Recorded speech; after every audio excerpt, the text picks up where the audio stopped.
Okay. Hi, everyone, and welcome back to the Digital Nomad World Weekly Lecture.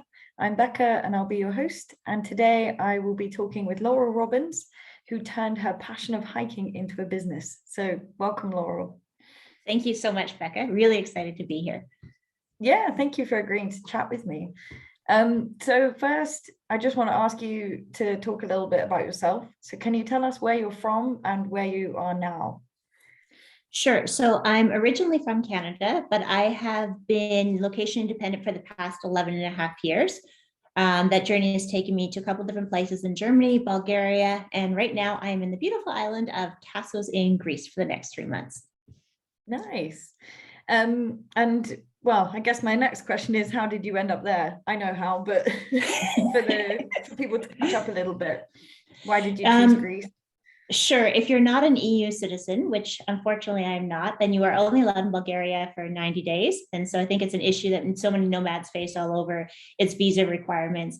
I had worked on some paperwork. It was supposed to have been done in time, but it wasn't. And so, rather than being bummed about it, which I'll be honest, I was for the first the first day or two, it's like, okay, let's turn this into an experience. And I'm like, hey,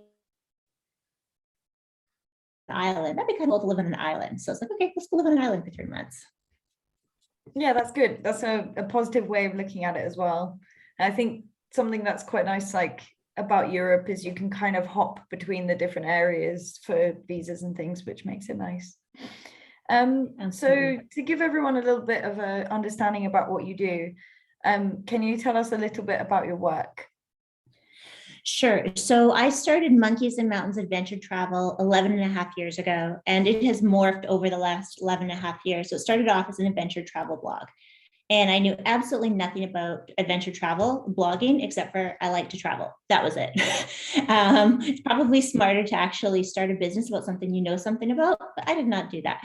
I just wanted it to be fun. And it really was fun. So I started off as an adventure travel blog, then was working full-time as an influencer, still like always independently employed, really enjoyed that. But then after a while, I was like, oh, I'm not so sure about that. So then I turned it into a hiking tour operator company. And now we've actually, after the pandemic, which I think has given a lot of us time to reflect, we're now more of a marketing agency working with local small hiking operator companies and still have the travel blog element to it. So it's kind of morphed as it goes along. I think that's one of the great things about working remotely when it's your own business is you get to decide what you get to do with your business. And it doesn't have to make sense for everybody. It has to be fun for you. That's one of my values is fun. And so when something's not fun anymore, I don't want to do it. So it's like, okay, it's not fun. Let's change it. Yeah, and I guess that's kind of nice that your business is kind of shaped as you've gone along. So I guess, would you be able to explain a bit more in depth at what points did it change? So like, were you still in Canada when you were doing your influencer work? No, so I knew I was going to be moving to Germany. I met a boy. How often have we heard that? We move across the world because there was a boy. And in Germany, I had a really good job in Canada. I was a program director at a university. I supervised 250 employees. And I was like, well, that's great. There's universities in Germany. I can get a job there. Unfortunately, fortunately, depends how you look at it. In Germany, women get a three-year maternity leave, which sounds amazing, except for the fact when you're in senior management as a woman in your mid-30s. And when I was traveling to Germany before I moved there, everybody had said, no one's ever going to hire you because you might have a baby. Years later, I still have not had a baby. And they're like, it's illegal, of course, but there's so many ways for them to find, excuses. You don't learn German, you don't understand the German education system. There's going to be all these excuses. So you'll be able to get a job at a university, but it's going to be a much lower level. And I was like, there's no way I'm doing that. I worked really hard for this. So I was like, fine, then I'm just going to start my own business. But because I knew I was moving to Germany, I started educating myself on blogging, search engine optimization, and content writing, because I knew nothing about that. I was like, I wore a suit every day. I was in meetings all the time at a university, something totally different. So started educating myself for that. So by the time I moved to Germany, from day one, I was like, boom, this is a business, even though it didn't make any money, but at least I'd educated myself for the 6 months before, so I had the skill set. Yeah, for sure.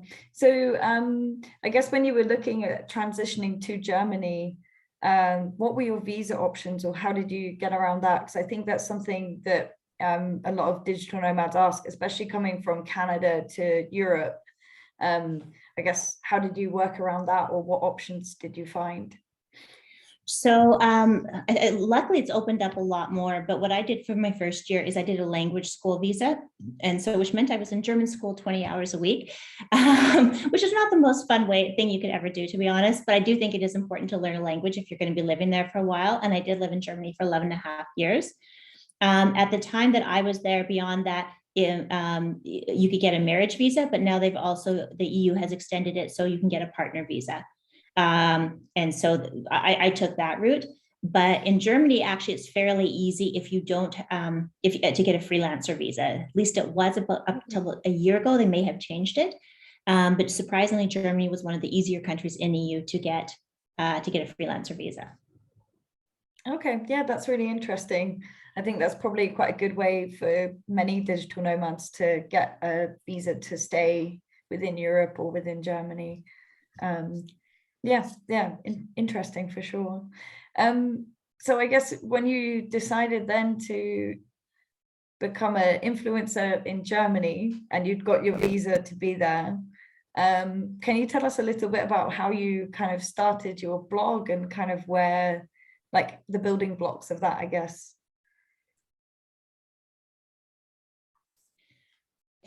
Sure. Basically, this is a cautionary tale. Do not do what I did. It'll take you a very long time to do it. I knew nothing about it, to be honest. So I would just write whatever, seemed interesting. So most of the original articles on my website are all gone because they were really stupid. They were like, oh, there's no window screens in Germany because they don't think they have mosquitoes, things like this. Because they say they don't have mosquitoes. They do.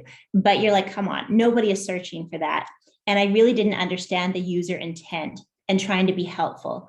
And I think a lot of people make this when they start out, especially content creators, they make it all about yourself. I know I certainly did.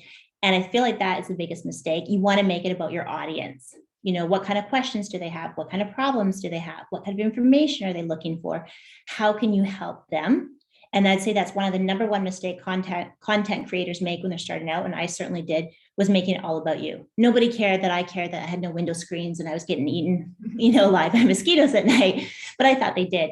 And if you really focus on your audience and start off by having a really clear defined audience as a content creator, or an influencer, it makes such a difference.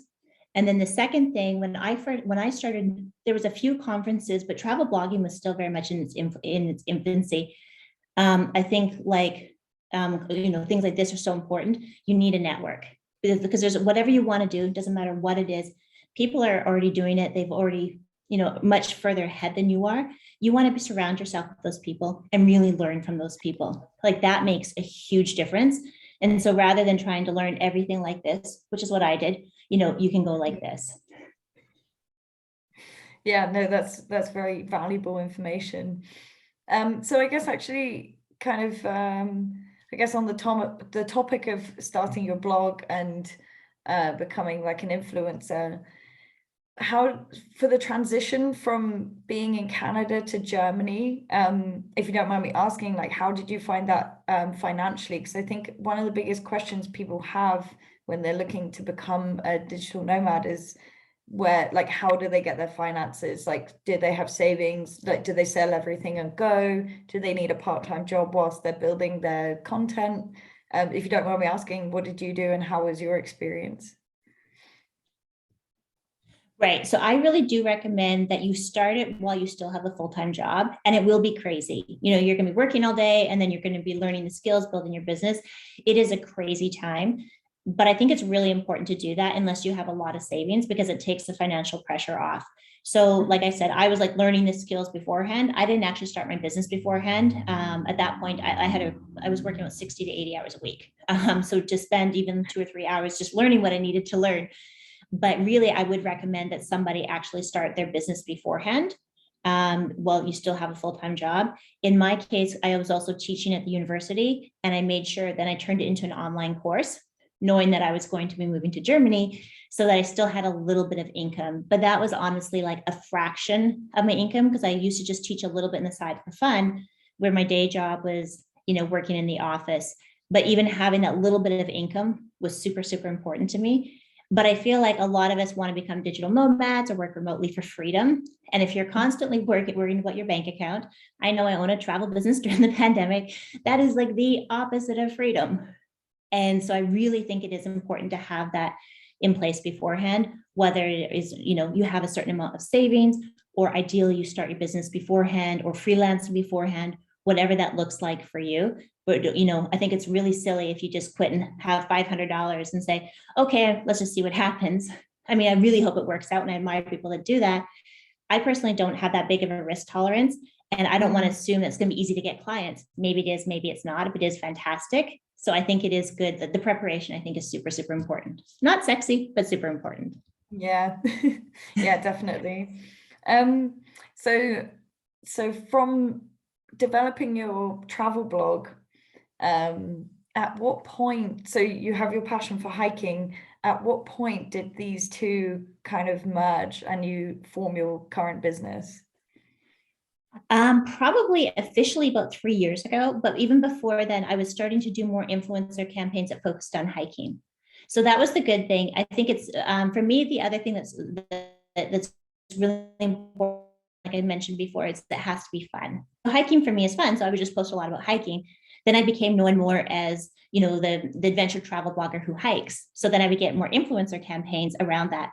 And really how the tour company first started was I did the Tour de Mont Blanc. I did that on my own for fun. And I blogged about it because this is what I do. I like to hike. And I started getting all of these questions about it. And so I was answering about 50 questions about it a week. And I was like, why am I doing this? Like, I'm not getting paid for this. What the heck? There's a huge demand for this. And it was actually somebody who was much further along on their entrepreneur journey than I was, who was like, you need to start a tour company. And I was like, no. I resisted the idea for about 6 months. And then at that point, I'm like, okay, I'm ready. Like, let's do this. But again, I knew nothing about owning a tour operator company. I was like, no, I'm a travel blogger. I'm an influencer. I don't know how to be a tour operator. And like anything, I think, those are the people that are in this call that are attracted to remote work, we figure it out. I think we're all really resourceful, and that's the great thing. We're like, okay, I don't know yet, but I'll figure it out. Yeah, and I think as well, surrounding yourself with people that can help you kind of share ideas and build a business definitely helps. I know when I've spoken to you before, you said that you were part of a few masterminds. Would you, for other people that maybe haven't come across this term, would you mind explaining that a little bit and telling me how that has kind of helped you develop your business? Sure. So as Becca knows, I am a huge proponent of masterminds.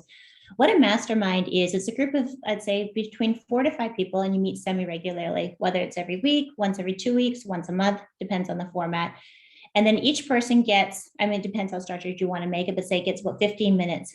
And what you want to do with that is you want to be taking 1 or 2 minutes of that and asking the question you have, and then using the rest of your time to get feedback from other people. So the question that I had, which is how the tour operator started, I asked my mastermind, how do I turn my travel blog into $1 million business?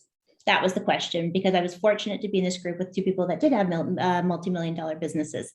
And they're like, as a travel blog, you can't, which is not true, because I do know several people that have, but they're like, you can. And I was like, oh, really? They're like, no, but you could turn a tour operator into $1 million business. And I was like, no, I don't want to do that. And so this is why I love masterminds, because ideally you want to be with people that have different skill sets in different industries. Because if you're in different industries, you're going to share more information. You're not worried about, somebody stealing your ideas. So you're going to be able to give more freely. They'll be able to give more freely. And people have different perceptions. And you want people that are ideally a little bit further ahead than you, or better at you than something. And you want to be better at them than something. So you can offer this value exchange. Because honestly, without that mastermind, I probably never would have started a tour operator company. Yeah, no, that's really interesting and really inspiring as well. So there's quite a big transition going from being an influencer to starting her own tour business. So how did you start that? So you're in Germany, did you register as a company there? What were the kind of steps to make the transition? So I was already registered as a company there, but I needed to change the kind of company I was, because the kind of company I was I had personal responsibility. If you sued the company, I could have personally been sued. As a travel blogger, I really wasn't that worried about it. but as somebody who has mainly American clients, some Canadian clients as well, operating hiking tours, all of a sudden, that was a big thing. And I got that piece of advice from somebody else, not from a mastermind, but from somebody else at a conference, which is why I think networking and these kind of things are so important. And he was like, I've been sued so many times just from owning hotels. Somebody slips, even though there's a big sign, wet, danger, and they win. And he's like, I've been sued in Switzerland. So he's like, with American clients, you're going to be sued. So make sure, he's like, tomorrow you need to get your company changed. So I was like, okay, we'll get it changed. And then the other thing that I did was that I started off with a German partner who actually was a tour operator. And unfortunately, that partnership didn't go as smooth as I had wanted it to, but I did learn some things from her. And again, like anything, it's creating good relationships. I've always worked with local companies. And for me, I have to like who I work with. Just life is much more pleasant if, when you're going to have calls with somebody, you like your partners. And so for me, that's really important. So I would interview different partners, knowing my values. And, which I really put, like, the client has to be number one. I don't care if it's a pain in the butt for us, the client really is number one. And pretty quickly, when you're interviewing other potential partners, you can find out if people share those values. And if you don't share those values, I would say walk away from it. And so many headaches. So really look for, in any kind of a partnership, people that have those shared values so that you're really aligned. Yeah, that's really important. I guess it's kind of interesting on your journey going from kind of working by yourself as an influencer, obviously working with other tour companies for campaigns and things like that, but then actually getting business partners and finding people you trust, I can imagine was a challenge, but also quite nice probably to have people to work with as well. Yeah, it was, and again, it's the right partnership. So I had some that were not the right partnerships. And like any relationships we have in life, the nice part, the not so nice partnerships, if they don't go so well, those are really awkward. And so it's much easier, I think, to cut them off sooner, or to obviously try to resolve it first, if not to cut it off sooner.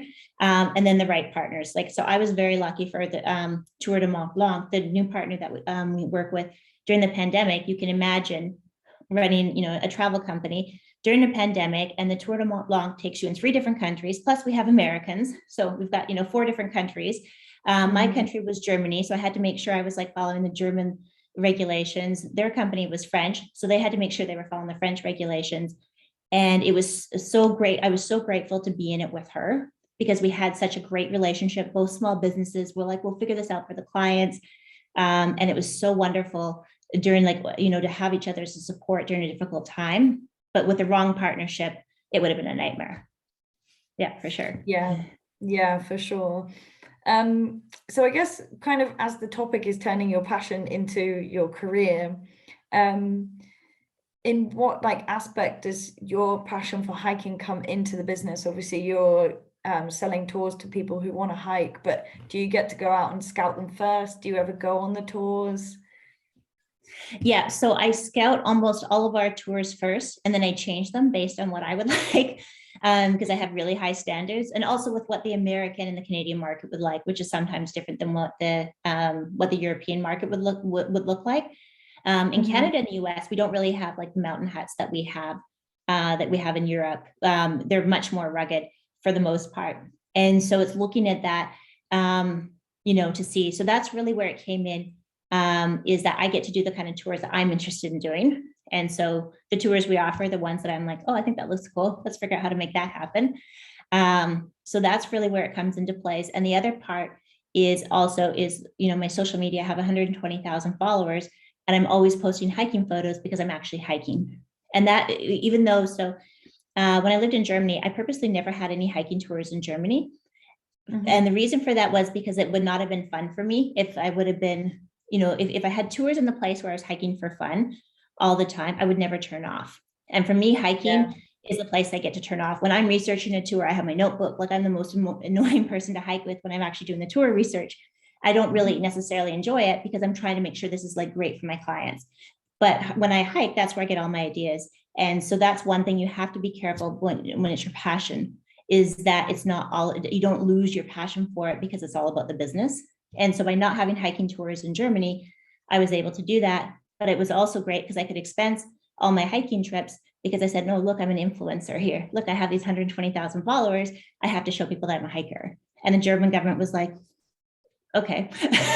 I don't think they necessarily loved it, but it really was like a valid point.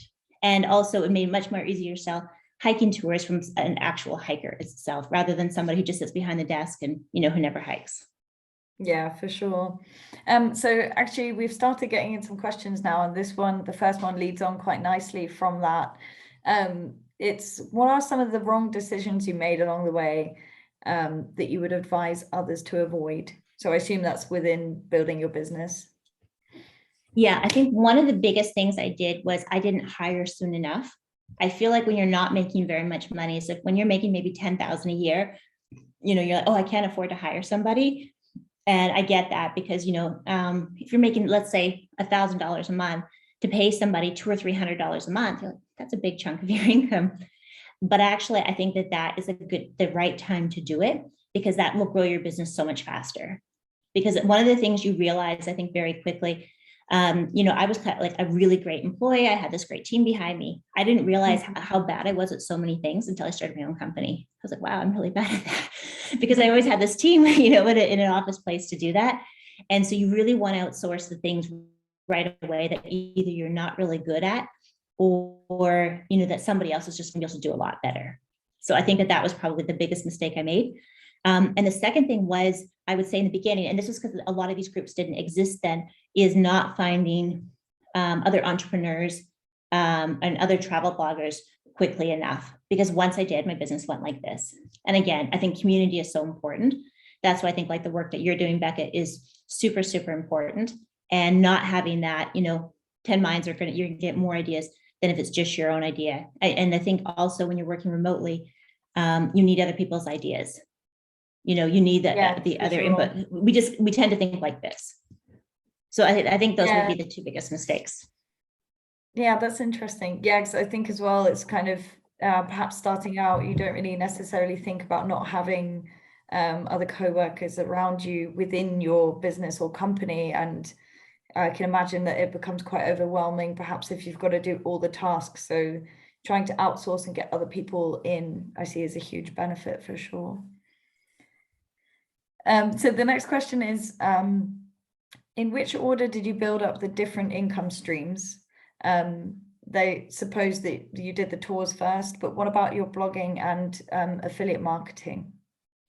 So with the blogging, the first way I made money from blogging was actually through advertising income. Second way was through affiliates, and that's still the order of my income, just strictly from the blog. And when I first started blogging 11 and a half years ago, there was no such thing as influencer marketing. It was like, hey, we'll give you a free trip, which sounds amazing. And it really was, but you didn't get paid for it. And so at that point, this is like 11 years ago, I would not recommend this anymore. Some people still do it, is they would accept sponsored posts on their blog. So somebody's going to pay you to get a backlink on their site. I also did that. And I got like a slap from Google, so I do not recommend doing that. And Google does not recommend that either, but that's what I did. And then probably, I guess, 4 or 5 years into my journey, then it was the influencer marketing, and that was making the bulk of my income. I still do maybe one or two influencer trips a year. And then I guess 3 years ago, it changed over so that the tour income was providing, or I guess 4 years ago, the bulk of my revenue. Then the pandemic happened. And then it kind of switched back. The tour income went full. And so I was like, okay, well, more people wanting to get outdoors. And so then it was actually affiliates was the number one source of income. We really focused on hiking affiliates and then advertising. Yeah, that's interesting. And I think it's having the different aspects is really valuable when you're trying to build a business, because of reasons like the pandemic, when, you know, suddenly something can change. It can be doing fantastic and then suddenly it's not. So yeah, that leads on quite nicely. I was going to ask you, what have been your biggest challenges with working remotely? So you mentioned before, like, advice about wrong decisions you made, but what have you found really challenging, kind of what have been the biggest challenges setting up your own business? The biggest challenge, excuse me, I would say in the beginning for me was having that sense of community. Now it's much easier, But also if you are in a place where you don't like it. So I just moved to Bansko, Bulgaria. It has an amazing co-working community. And so if you're in a place like that, it's super easy. It's fantastic. You have these, great nomads, other remote workers there. That's fantastic. But if you don't live in a place like that, like I lived in Munich for 10 and a half years, which isn't a great place for entrepreneurs and nomads, you need to create your own. And that's when I really created these masterminds. It would be like every 2 weeks, I would, meet people at a conference and be like, hey, you, hey, you, hey, you, let's meet together. Having that sense of community, I think, was really important because I didn't have that. So that would have been one of the biggest challenges. And the second thing, I would say the biggest challenge is that sense of belief. So we all have a certain income level that we think that we can make. And trying to get beyond that is so hard. Maybe it's because, something your parents have said to you, or just something we believe. And we all have these limiting beliefs. So one of my biggest limiting beliefs, which still holds me back to some degree, is you have to work hard for your money. Because my mom had said that, growing up, meaning to be a good mom, you have to work hard for your money. I'm really good at working hard for my money. When it gets too easy, I will find ways to make it harder, which does not make any sense. But we all have certain different limiting beliefs. A lot of us have them around money. And so it's really becoming aware of what those beliefs are, and then, really working on tackling those beliefs. So I'm much better at that one now. But for me, that's still a work in progress. And what have been your biggest rewards with having a kind of remote work lifestyle? For me, it's aligned with my values, which is fun and freedom. So probably my most epic year was, I think it was about 4 years ago. I was like, okay, I can go anywhere in the world. I have this big audience. What do I want to do? And I was like, I want to see polar bears in the Arctic, tigers in India, lemurs in Madagascar, and orangutans in Indonesia in 1 year.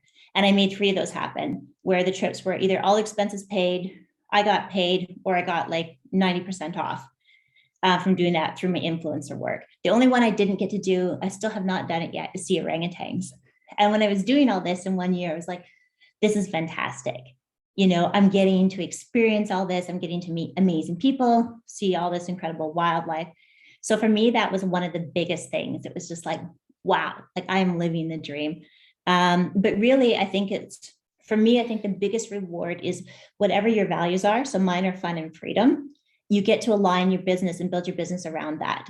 So when I was in Bansko, I would often go skiing for a few hours in the morning. Here I might like hike up a mountain for a few hours and then work. And so it's really designing my business around, like, I don't like to have meetings. So there's no phone number on my website, which is kind of weird for a tour company. I'm probably the only tour company that doesn't have a phone number, because I don't want to be reachable between 9 to 5. What if it's a really nice day and I want to go hiking, I want to go skiing? So I don't attract those kind of people. If somebody wants to have a phone call, happens a few times a year, we'll book that. Fine, I'm happy to speak with them on the phone. For me, freedom is not having to be by my desk 9 to 5 waiting for the phone to ring. And so that's definitely been the biggest reward for sure.